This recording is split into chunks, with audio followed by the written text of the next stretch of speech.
Prophecy T V, پیغام رحمت۔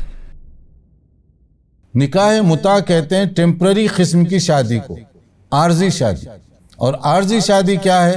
جس کے اندر وقت طے کر دیا جاتا ہے کہ 2 مہینے کے لیے شادی ہو رہی ہے اور 2 مہینے کے بعد وہ بھی فارغ اور آپ بھی آزاد۔ پہلے یہ ہوتا تھا کہ اس طرح کی عارضی شادیاں کی جاتی تھیں، اور اسلام میں احکام جو آئے آہستہ آہستہ آئے۔ ایک دن میں سارے احکام نہیں آئے، حرام حلال اور جائز ناجائز کی ایک لسٹ نہیں اتار دی گئی کہ یہ چیزیں حرام ہیں اور یہ چیزیں حلال ہیں، ایسا نہیں ہوا، دھیرے دھیرے آتا گیا۔ پہلے زمانے جاہلیت میں، قدیم دور میں ٹیمپرری اور عارضی شادیوں کا رواج تھا، اور یہ مکے میں بہت زیادہ تھا، کیونکہ مکے کے لوگ بہت زیادہ جو ہے عام طور پر تجارت وغیرہ کے لیے باہر جایا کرتے تھے۔ اور باہر کا مطلب یہ نہیں ہوتا کہ جیسے آج کل ہے کہ صبح گئے اور شام واپس لوٹ آئے۔ وہاں پر باہر جاتے تو 3 مہینے لگ جاتے، 4 مہینے لگتے، 6 مہینے واپس آتے آتے لگ جاتے تھے ان کو، جو سفر کی اس وقت کی کیفیت تھی۔ تو اس وقت ان کے ہاں یہ عام سا رواج تھا، ٹیمپرری یا عارضی شادی کرتے، اس کے اپنے کچھ آداب تھے، اور اس کے بعد جب آنا ہوتا وہ چھوڑ چھاڑ کر آ جاتے۔ اب اسلام آنے کے بعد کیا ہوا؟ اس شادی کو، ٹیمپرری شادی کو ختم کر دیا گیا۔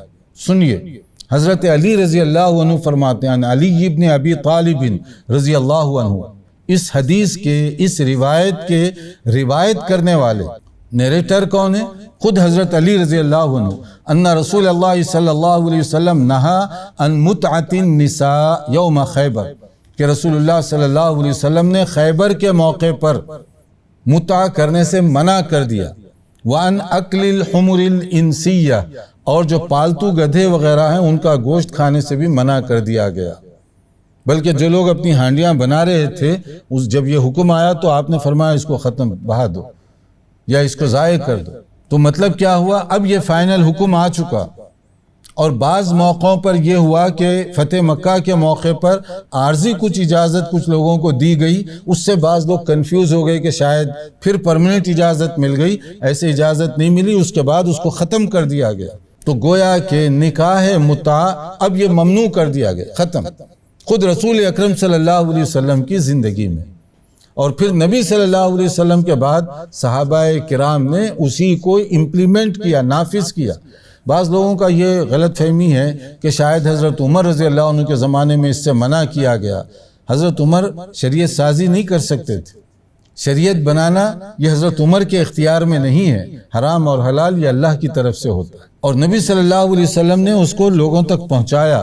یہ اور بات ہے کہ بعض مسائل، بعض چیزوں کے پہنچتے پہنچتے کہیں کہیں تاخیر بھی ہو گئی، کیونکہ وہ ایسا تو نہیں تھا جیسے آج کل سوشل میڈیا کا زمانہ ہے۔ مثال کے طور پر ایک آپ پیغام جو ہے کوئی بھی اپلوڈ کر دیں اور وہ منٹوں میں، لمحات میں پوری دنیا تک سنا جائے، پڑھا جائے، دیکھا جائے، ایسا تو تھا نہیں۔ ایک سے دوسرے کو، دوسرے سے چوتھے کو ایسی خبریں عام طور پہ پہنچا کرتی تھی، تو کبھی کبھی پہنچنے میں دیر ہو جاتی۔ تو جن صحابہ تک یہ بات نہیں پہنچی تھی کہ آپ نے فائنلی اس کو حرام کر دیا، منع کر دیا، تو وہ یہ سمجھتے تھے پرانے قانون کے حساب سے کہ جائز ہے۔ لیکن جب ان کو بتا دیا گیا کہ یہ مسئلہ ہو چکا ہے، تو پھر اس کے بعد ان کی رائے بھی بدل گئی، ان کا فتویٰ بھی بدل گیا۔ تو اس میں پوائنٹ یہ ہے کہ نکاح متع جو عارضی شادی وہ ختم کر دی گئی۔ اب کوئی عارضی شادی نہیں ہے۔ شادی کے لیے دونوں رضامند ہوں، گواہوں کی موجودگی میں، باقاعدہ شادی کی نیت سے شادی کی جائے، ورنہ اگر آدمی دھوکہ بازی کرنا چاہتا ہے تو یہ بدترین قسم کا جرم ہے کہ کوئی بھی آدمی شادی کر رہا ہے، 2 ہفتے کے بعد اس کی نیت ہے کہ میں چھوڑ کر بھاگ جاؤں گا، اور ادھر لڑکی کا بھی یہی ہے کہ 2-4 ہفتے کے بعد ہم چھوڑ دیں گے۔ تو یہ پہلے سے ہی آپ کا اگر یہ منصوبہ ہے تو وہ نکاح ہی کہاں ہوا؟ یہ تو زناکاری ہوگی۔ اور زناکاری میں اور یہ متع میں پھر فرق کیا ہے؟ وہاں بھی تو بات چیت طے ہوتی ہے، گھنٹہ 2 گھنٹے، رات 2 رات یا 1 ہفتہ، جو بھی وہ طے کرتے ہوں گے، کوئی نہ کوئی چیز تو طے کرتے ہوں گے نا۔ تو یہ سب چیزیں سمجھنے کی ضرورت ہے، اس میں جذبات اور ویسے ہی نہیں، اور بعض لوگ جو ہے تاریخی چیزوں کو بغیر تاریخ کے ذکر کیے بیان کرتے ہیں، جس کی وجہ سے سننے والوں کو مغالطہ ہوتا ہے، اور وہ مغالطے کی وجہ سے لوگ سمجھتے ہیں کہ شاید یہ متع وغیرہ کی ابھی بھی اجازت ہے، اب اس طرح کی کوئی اجازت نہیں۔ اس کے بجائے اسلام نے ترغیب دی، حوصلہ افزائی کی کہ بر وقت شادی کا انتظام کرو، لڑکی بالغ ہو جائے جلدی کرو اس کی شادی میں، لڑکا بالغ ہو جائے اس کی شادی میں جلدی کرو۔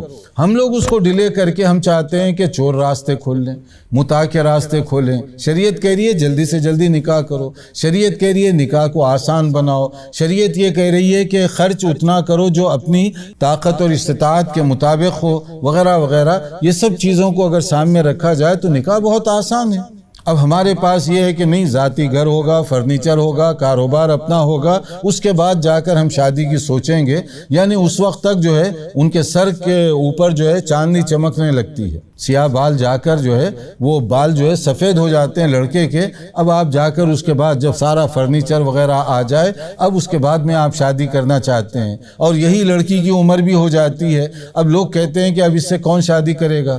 متعدد مسائل پیدا ہوتے ہیں، لڑکے کے لیے بھی اور لڑکی کے لیے بھی۔ تو اس میں دانائی اور عقل مندی کی بات یہ نہیں ہے کہ آپ غلط راستے اور غلط راستوں کی طرف جائیں، بلکہ عقل مندی یہ ہے کہ شریعت نے جو آداب بتائے ہیں دونوں کے لیے، لڑکا لڑکی اور اس کے والدین کے لیے، اس کو سامنے رکھا جائے، بہت سے مسائل آپ سے آپ حل ہو جائیں گے انشاءاللہ تعالی۔